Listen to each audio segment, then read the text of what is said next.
আসসালামু আলাইকুম সুপ্রিয় শিক্ষার্থী বন্ধুরা, আশা করি সকলেই ভালো আছো। তোমাদের দয়া আমি আল্লাহর রহমতে এক প্রকার ভালোই আছি।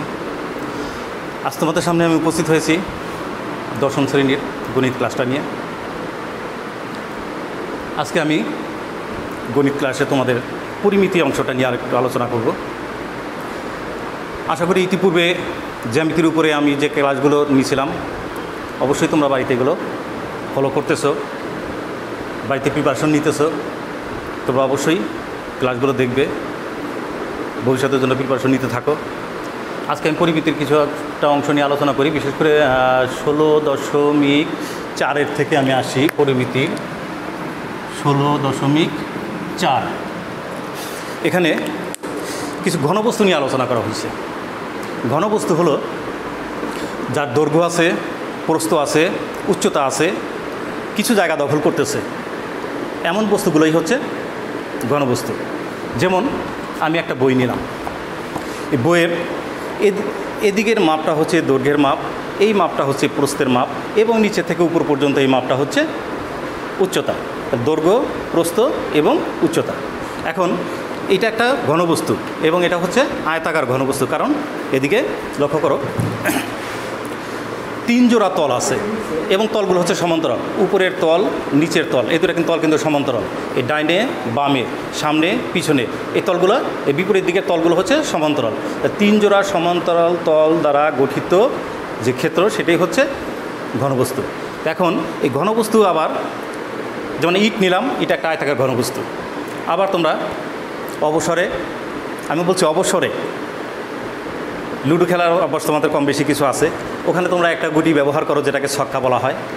এটারও খেয়াল করবা 6টা তল আছে এবং ওইটা তলগুলি কিন্তু সব সমান, প্রত্যেকটা ধার ওখানে পরস্পর সমান, এখানে কিন্তু সমান না। একটা ইটের প্রত্যেকটা ধার সমান না। দৈর্ঘ্য, ইটের দৈর্ঘ্য বরাবর ধারটা বড়, প্রস্থ বরাবরটা তার থেকে একটু ছোট, উচ্চতা বরাবর যেটা সেটা আরেকটু ছোট হচ্ছে। অর্থাৎ এখানে দৈর্ঘ্য, প্রস্থ, উচ্চতা তিন মতো হচ্ছে। আর ওই যে ছক্কা হিসাবে যেটা ব্যবহার করতেছ ওটার প্রত্যেকটা ধার পরস্পর সমান, ওটাকে আমরা বলবো ঘনক, অর্থাৎ ঘনাকার ঘনবস্তু। এখন এই ঘনবস্তুর তলগুলি যদি সুষম হয় সে সুষম ঘনক, আবার যদি সুষম না হয় সেটা অসম। যেমন একটা ইট হচ্ছে সুষম ঘনক। এখন ইটকে কি করা হলো, রাজমিস্ত্রি যখন বা তুমি যখন একটা হাতুড়ি দ্বারা একটু বাড়ি দিলা, এটা টুকরা হয়ে গেল, একটা খণ্ড হয়ে গেল, এই খণ্ডটার তলগুলো কিন্তু এবড়ো থেবড়ো হয়ে যাচ্ছে এবং যেহেতু তলগুলো সমতল নয় সুতরাং এটা আর সুষম বলা যাবে না, এটা অসম। যাক, এখন আমরা আয়তাকার ঘনবস্তু নিয়ে আলোচনা করি। তোমরা বোর্ডের ছবিটার দিকে একটু লক্ষ্য করো।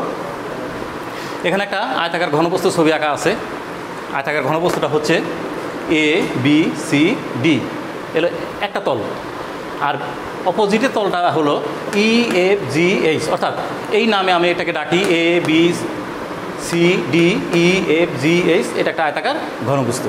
এখন এই আয়তাকার ঘনবস্তুর মধ্যে 3টা মাপ, যেহেতু 3 রকম, একটু আগে আমি তোমাদের সঙ্গে বলছিলাম 3টা মাপের ভিতরে এটা দৈর্ঘ্যের মাপ, এই উপরে সিটা দৈর্ঘ্যের মাপ, GF দৈর্ঘ্যের মাপ, এখানে HE এটা দৈর্ঘ্যের মাপ। অর্থাৎ দৈর্ঘ্য বরাবর মাপকে আমি এ দ্বারা প্রকাশ করতেছি, পরিমাপ করতেছি এ দ্বারা, প্রস্থ B দ্বারা, উচ্চতা C দ্বারা প্রকাশ করলাম। যদি দৈর্ঘ্য A, প্রস্থ B, উচ্চতা C হয় তাহলে এই যে ঘনবস্তুটা নেওয়া হয়েছে এই ঘনবস্তুর তল হচ্ছে মোট 6টা। এই 6 তল বা সমগ্র তলের ক্ষেত্রফলের সূত্র হচ্ছে 2 × AB + BC + CA। এককটা হবে বর্গ একক, একক যেটাই হোক তার বর্গ হয়ে যাবে। তাহলে ঘনবস্তুর, আয়তাকার ঘনবস্তুর 3টা ধার যদি 3 রকম হয়, একটা A, একটা B, একটা C, দৈর্ঘ্য বরাবর একটা, প্রস্থ বরাবর একটা, উচ্চতা বরাবর একটা, 3টা ধার 3 মতো। এখানে সমগ্র তলের ক্ষেত্রফল হচ্ছে 2 × AB + BC + CA বর্গ একক। আর এটার একটা কর্ণ।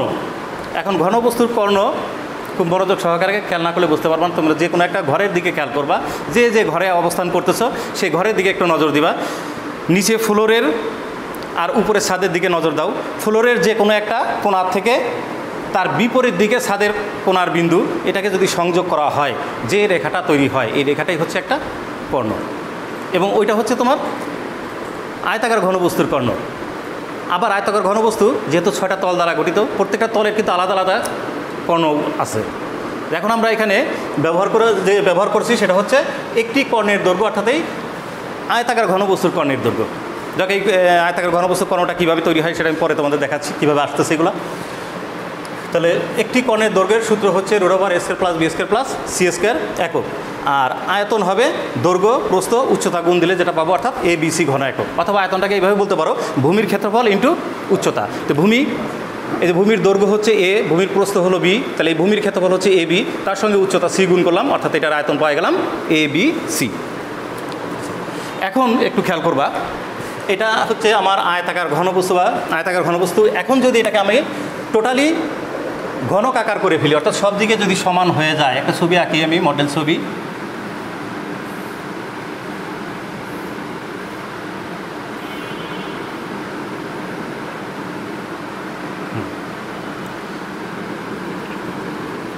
মডেল ছবিটা দেখো, এটা একটা আয়তাকার ঘনবস্তু হয়ে গেছে।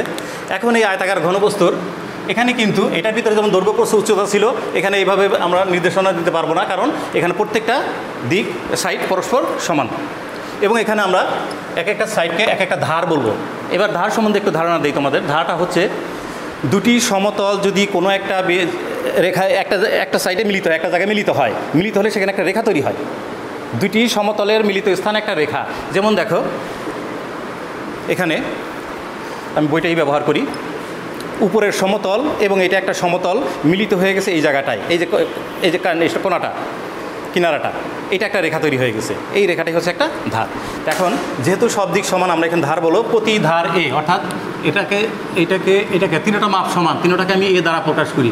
যদি A দ্বারা প্রকাশ করি, তাহলে এ দ্বারা প্রকাশ করলে এখানে এটার ভিতরে যেমন ছিল আয়তাকার ঘনবস্তুর সমগ্র তলের ক্ষেত্রফল 2 × AB + BC + CA। এখানে সমগ্র তলের ক্ষেত্রফল কিভাবে হবে মুখস্থ যদি না থাকে তুমি তৈরি করে নিবা। লক্ষ্য করো এখানে কিন্তু সকল মাপগুলো হচ্ছে A, অর্থাৎ তখন আসবে কি 2 × এখানে A × B এর জায়গায় A + B এর এখানে A + C এর এখানে C এর এখানে A + C এর এখানে A, তারপরেও আছে A। এখানে লক্ষ্য করো 2, ভিতরে এটা একটা A² একটা A², এখানে A², অর্থাৎ A² হচ্ছে কয়টা? তিনটা, A² + A² অর্থাৎ এখানে 2 × 3A² গুণ করলে পাচ্ছি 6A²। তাহলে এটার সমগ্র তলের ক্ষেত্রফল পাচ্ছি আমরা 6A² বর্গ একক। দেখো মুখস্থ যদি না থাকে, তুমি এইটা জানা থাকলে তুমি এখান থেকে এটা তৈরি করে নিতে পারবা। এটা পেলাম। এরপরে আসি একটি কর্ণের দৈর্ঘ্য।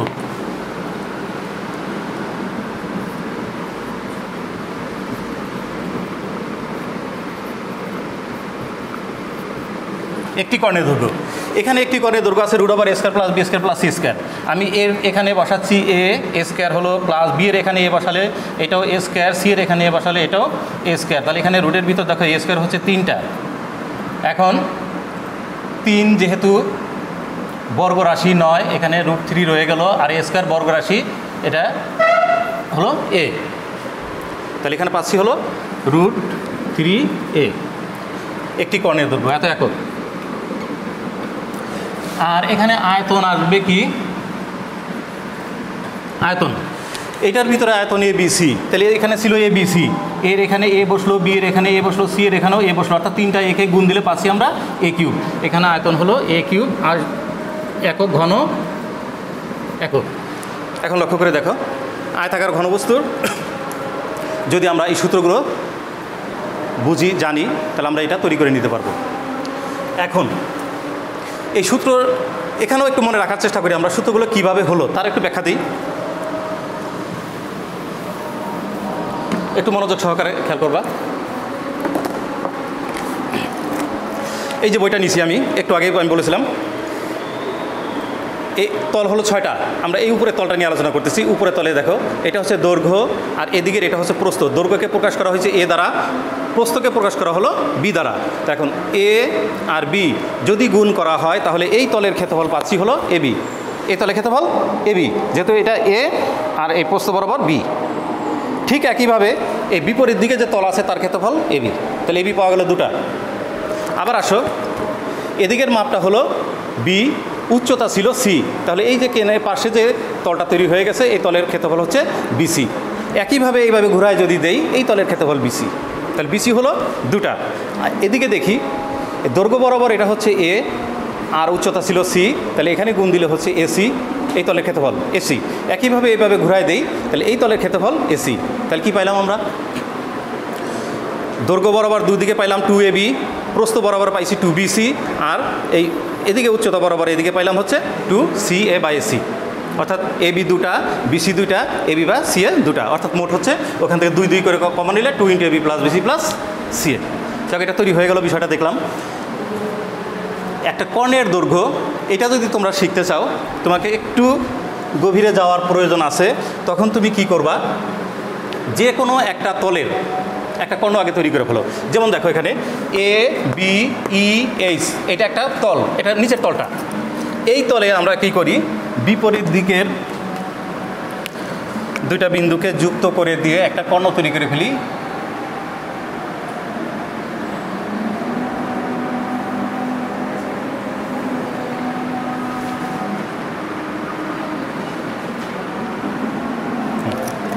BH যুক্ত করে দিলাম, এটা একটা কর্ণ তৈরি হয়ে গেল। এখন এটা কর্ণ তৈরি হয়ে যাওয়ার পরে মনোযোগ সহকারে খেয়াল করো, এইখানে যে ত্রিভুজটা ব্যবহার করা হয়েছে, এই যে ত্রিভুজটা, এই ত্রিভুজটার নাম হচ্ছে ABH। ABH এই ত্রিভুজটা কিন্তু একটা সমকোণী ত্রিভুজ, যার এ কোণ হচ্ছে সমকোণ। বোঝার সুবিধার জন্য তুমি যে ঘরে অবস্থান করতেছো, ঘরের যে কোনো একটা কোণার দিকে লক্ষ্য করো। ফ্লোরে যে কোনো একটা কোণায় দুইটা ওয়াল মিশে গেছে এবং এখানে যে কোণ তৈরি হয়েছে, কোণটা হচ্ছে সমকোণ। তাহলে এই কোণটা হচ্ছে সমকোণ। এই কোণ যদি সমকোণ হয়, এখানে ABH এটা একটা সমকোণী ত্রিভুজ। এখানে লক্ষ্য করো কীভাবে এটা তৈরি হয়, আমি দেখাচ্ছি। তাহলে আমি এখানে সমকোণী ত্রিভুজ নিতেছি হচ্ছে ABH।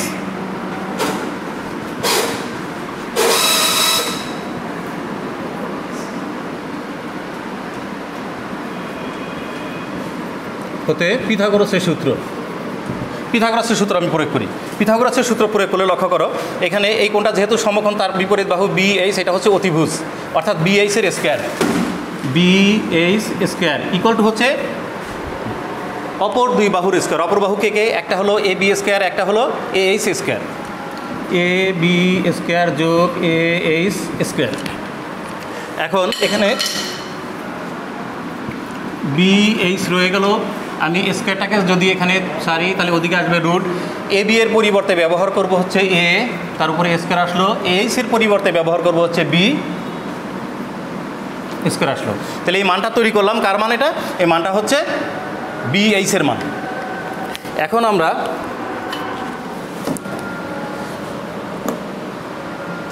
মূল কর্ণের দিকে চলে যাই। মূল কর্ণ অর্থাৎ যে কথাটা একটু আগে বলেছিলাম তোমাদেরকে, তুমি যে ঘরে অবস্থান করতেছো সেই ঘরে কি করবা? ফ্লোরের যে কোনো একটা কোণায় থেকে ছাদের বিপরীত দিকের কোণার যে দুটা বিন্দু, এদেরকে যদি তুমি যুক্ত করো, যে রেখাটা কল্পিত হচ্ছে, যে রেখাটা পাওয়া যাচ্ছে, সেই রেখাটাই হচ্ছে একটা কর্ণ। এখানে মনে করো নিচের তলের B বিন্দু নিলাম আর উপরের তলের আমরা G নেই, এটাকে যদি যুক্ত করে দেই,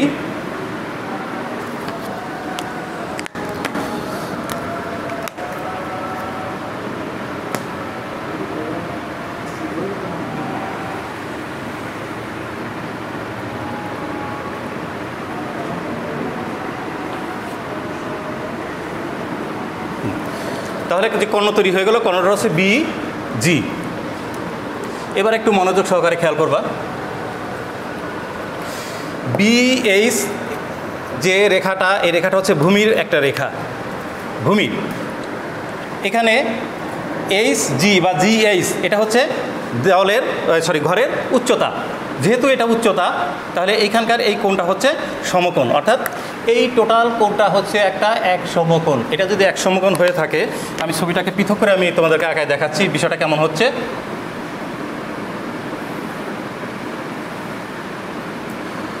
এখানে BHG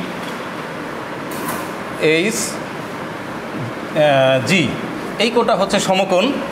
আর একটু আগে আমরা যে কাজটা করেছিলাম, সেখানে BH এর মান, এই যে BH এটা পাইছিলাম হচ্ছে √A² + B² এটা পাইছিলাম তখন। আর GH যেটা, এটাকে ধরা হয়েছিল হচ্ছে C। লক্ষ্য করো এই কোণটা সমকোণ। আবার এখান থেকে পিথাগোরাসের সূত্র প্রয়োগ করো, তাহলে পাচ্ছি আমরা BG²। এই যেটা সমকোণের বিপরীত বাহু, এটা অতিভুজ। BG² = BH² CG²। বাস এখান থেকে এটা আমি করে ফেলি। আচ্ছা, এখন ওগুলো তো হয়ে গেছে, আমি একটু মুছে জায়গাটা বের করি। এখন তাহলে আমরা ত্রিভুজ নিয়েছি BGH, সমকোণী ত্রিভুজ BGH হতে পিথাগোরাসের সূত্র মতে, তাহলে এখানে BG স্কয়ার ইকুয়াল টু হলো BH স্কয়ার যোগ হলো GH স্কয়ার। এখান থেকে আমরা BG-কে রাখবো ইকুয়াল টু √BH স্কয়ার যোগ GH স্কয়ার। এরপর আমরা মানটা বসানোর চেষ্টা করি। এই BH-এ আমরা পাইছিলাম, এখানে দেখো √A square plus B square, এখানে বসাই √A square plus B square, তার উপরে একটা স্কয়ার আছে, দিলাম স্কয়ারটা প্লাস GH। এই GH-এর পরিবর্তে হলো C, এখানে হলো C স্কয়ার ইকুয়াল টু, এখানে আসো ভিতরের রুট এবং এই বর্গটা এরা ভ্যানিশ হয়ে যাচ্ছে, ভ্যানিশ হয়ে গেলে রইল A square plus B square, A square plus B square, সঙ্গে আছে হলো C স্কয়ার। এখন লক্ষ্য করে দেখো এই মানটা পাইছি হলো BG। তাহলে BG-টা কি? BG-টা হচ্ছে এখানে মূল আয়তাকার যে আমরা ঘনক নিছি তার BG-টা হচ্ছে একটা কর্ণ। তাহলে এই BG কর্ণের দৈর্ঘ্যের পরিমাণটা পাইলাম কত আমরা? √A square plus B square plus C square. অর্থাৎ দেখো এই যে একটি কর্ণের দৈর্ঘ্য √A square plus B square plus C square, এটা তৈরি হয়ে গেছে। যাক, এইভাবে বাসায় প্র্যাকটিস করবো তোমরা, সূত্রগুলো মুখস্থ করবা, মুখস্থ করার পরে সূত্রগুলো কিভাবে হয় সেটা অবশ্যই তোমরা একটু প্র্যাকটিস করবে। এই সূত্রটা তোমার দীর্ঘদিন মনে থাকবে। প্লাস যদি কখনো কোনো অবস্থায় সূত্রটা তৈরি করার জন্য তোমাকে বলা হয়, অবশ্যই তুমি উত্তর দিতে পারবে। আশা করি এই পর্যন্ত আলোচনা যতটুকু করছি সেটা অবশ্যই তোমরা বুঝতে পেরেছো। এখন আমি এই আলোচনার উপরে ভিত্তি করে ছোট একটা অঙ্ক নিয়ে তোমাদের সঙ্গে আলোচনা করি।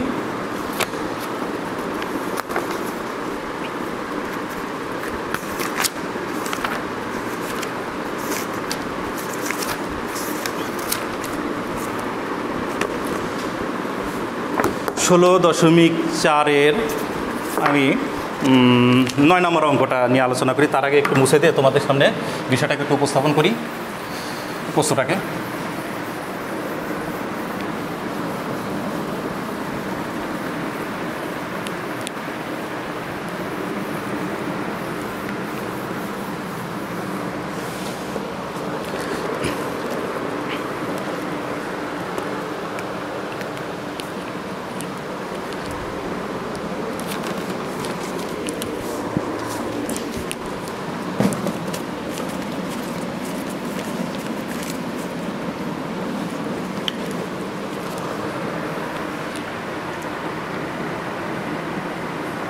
নয় নম্বর প্রশ্নটা এখানে আছে, আমি প্রশ্নটা একটু লিখতেছি কাজ করার সুবিধার জন্য। একটি আয়তাকার ঘনবস্তুর দৈর্ঘ্য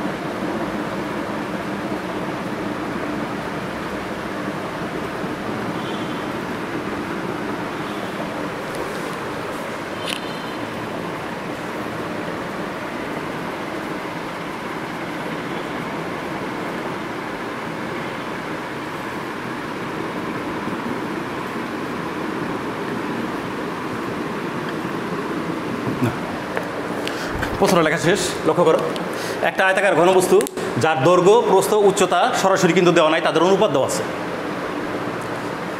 কর্ণের দৈর্ঘ্য দেওয়া আছে 87 সেন্টিমিটার।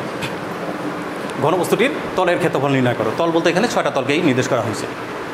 এখন ঘনবস্তুর যে 3টা ধারের অনুপাত দেওয়া আছে দৈর্ঘ্য, প্রস্থ, উচ্চতার, ওইটার থেকে আমরা অনুপাতের থেকে আমরা পৃথক করে রাশিগুলোকে বের করার চেষ্টা করি। এখানে শুরু করি।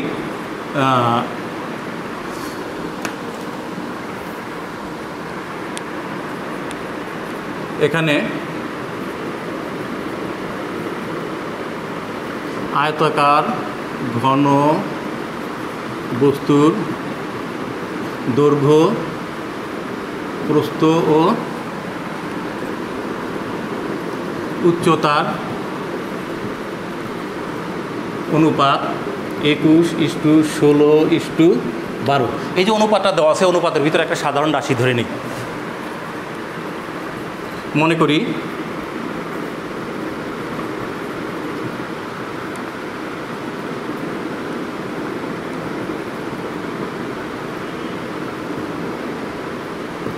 অনুপাতের সাধারণ রাশি এক্স।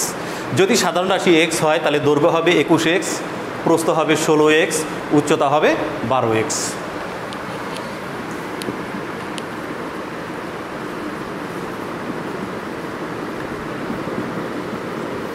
দৈর্ঘ্যকে প্রকাশ করি আমরা এ দ্বারা। এ ইকুয়াল টু হচ্ছে 21x, প্রস্থ বি ইকুয়াল টু হচ্ছে 16x এবং উচ্চতা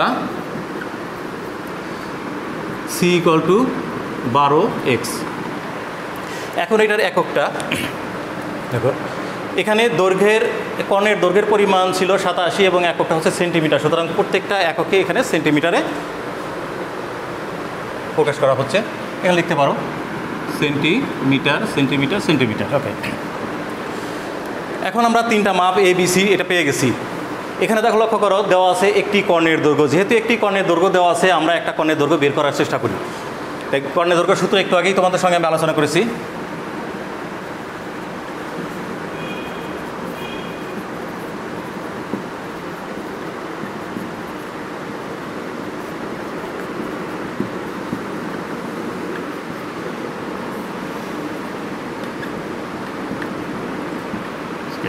এবং এককটা এখানে সেন্টিমিটার। এবারে তুমি যার যার মানগুলোকে একটু প্রয়োগ করে দাও। দেখো, এর পরিবর্তে ব্যবহার করতে পারি 21x, বি এর পরিবর্তে হচ্ছে 16x, আর সি এর পরিবর্তে হচ্ছে 12x সেন্টিমিটার।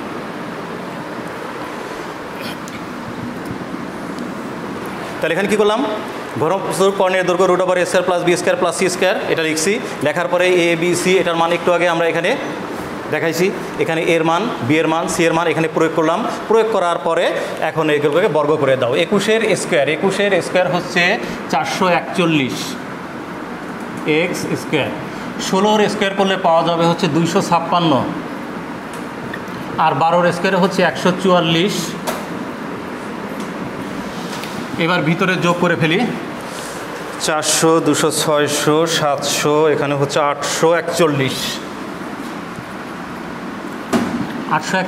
x²। এখন এই যে রুটের ভিতরে 841 হয়েছে, এই 841কে এখন আমরা কি করব, রুট অর্থাৎ বর্গমূল করব। এটাকে বর্গমূল করলে পাওয়া যাবে 29 সঙ্গে x সেন্টিমিটার। তাহলে কী করলাম আমরা, ঘনবস্তুর একটি কর্ণের দৈর্ঘ্য পেয়ে গেলাম কত, 29x সেন্টিমিটার। তো একটা কর্ণের দৈর্ঘ্য আমরা এখানে তৈরি করলাম। আরেকটা কর্ণের দৈর্ঘ্য দেখো প্রস্থের মধ্যে দেওয়া আছে। তো আমরা একটা তৈরি করেছি, প্রস্থের ভিতরে একটা দেওয়া আছে, সুতরাং এদের অবশ্যই সমান। কেন? কারণ প্রস্থের ভিতরে যে আয়তাকার ঘনবস্তু নিয়ে আলোচনা করা হয়েছে, আমরা এখানে একই ঘনবস্তু নিয়ে আলোচনা করেছি, সুতরাং এইটা আর এটা পরস্পর সমান। এটাকে এখন শর্তে যাব।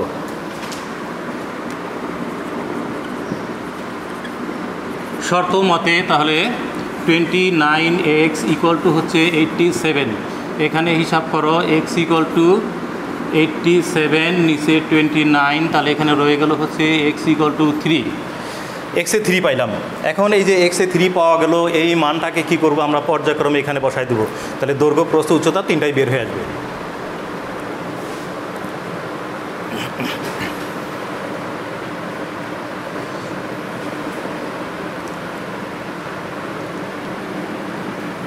এখানে ব্যবহার করতেছি বোর্ডটা। সুতরাং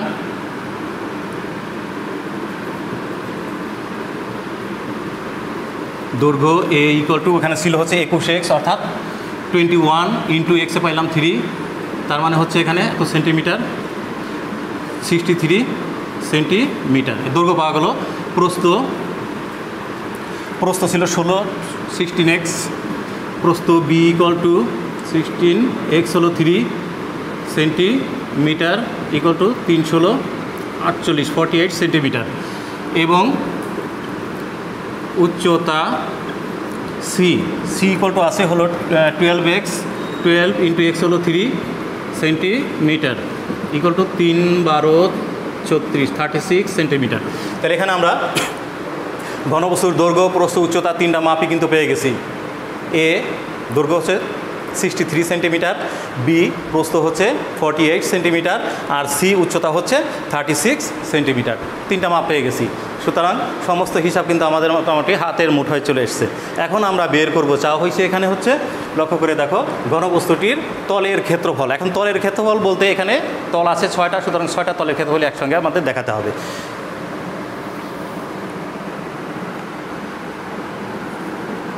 আয়তাকার ঘন বস্তুটির তলের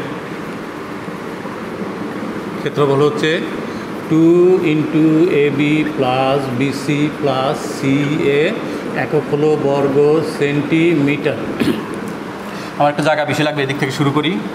2 ইন্টু এর মান আমরা একটু আগে পাইছি হলো 63, ইন্টু বিতে পাইছি হলো 48 প্লাস বিতে 48 ইন্টু সিতে হলো 36 প্লাস সিতে হলো 36 ইন্টু এতে হলো 63 বর্গ সেন্টিমিটার। এখন তোমরা এগুলাকে গুণ করবা। 63 48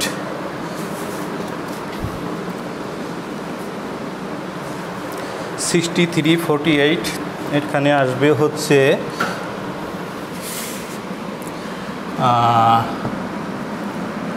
3024, পরে 48 আর হলো 36, এখানে গুণ দিলে হবে হচ্ছে 2268,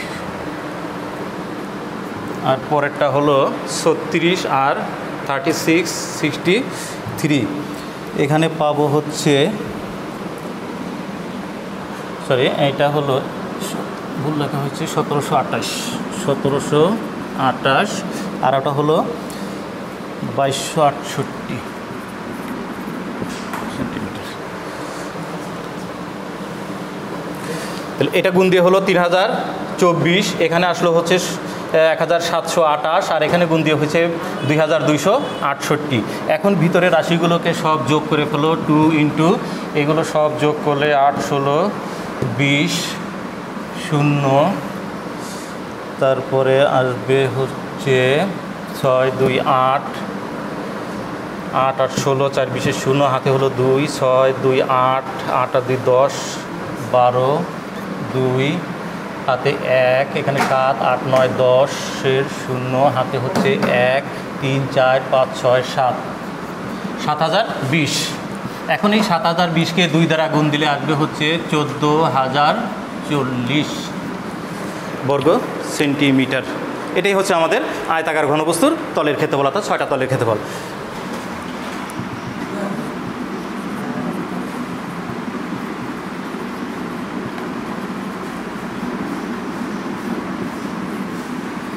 বর্গ সেন্টিমিটার। তাহলে আমরা আজকে আয়তাকার ঘনবস্তু, ঘন, এগুলার সূত্রগুলো নিয়ে আলোচনা করলাম। ক্ষেত্রগুলো কেমন হয় মোটামুটি একটা ধারণা আমরা অবশ্যই পেয়ে গেছি। সূত্রগুলো আমি উপস্থাপন করেছি, সূত্রগুলো কীভাবে প্রমাণ করতে হয় সেটাও দেখাইছি।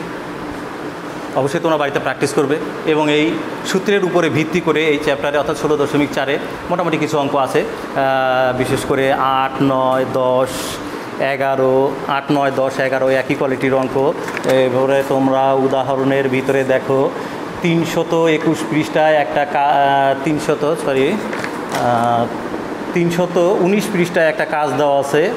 এই কাজটা তোমরা বাড়িতে প্র্যাকটিস করবে। এরপরে হচ্ছে 31 উদাহরণ 31 নম্বরে একটা সৃজনশীল প্রশ্ন দেওয়া আছে এই আয়তাকার ঘনবস্তুর উপর ভিত্তি করে। এগুলো অবশ্যই তোমরা বাসায় প্র্যাকটিস করবে, এবং পরবর্তীতে আমি সময় সুযোগ মতো তোমাদের আরও কিছু শেখানোর চেষ্টা করব পরবর্তীতে। যাক, তোমরা সবাই ভালো থাকো, সুস্থ থাকো, বাসায় লেখাপড়া ঠিকমতো করবে, মন দিয়ে লেখাপড়া করবে, ধর্মীয় কর্মকাণ্ডগুলো অবশ্যই করবে, অবশ্যই অবশ্যই যারা মুসলমান আছে তারা নামাজ পড়বে, কোরআন পড়ার চেষ্টা করবে, অবশ্যই চেষ্টা করবে, বড়দের সম্মান করবে, মা বাবার সম্মান করবে, তাদের খেদমত করবে।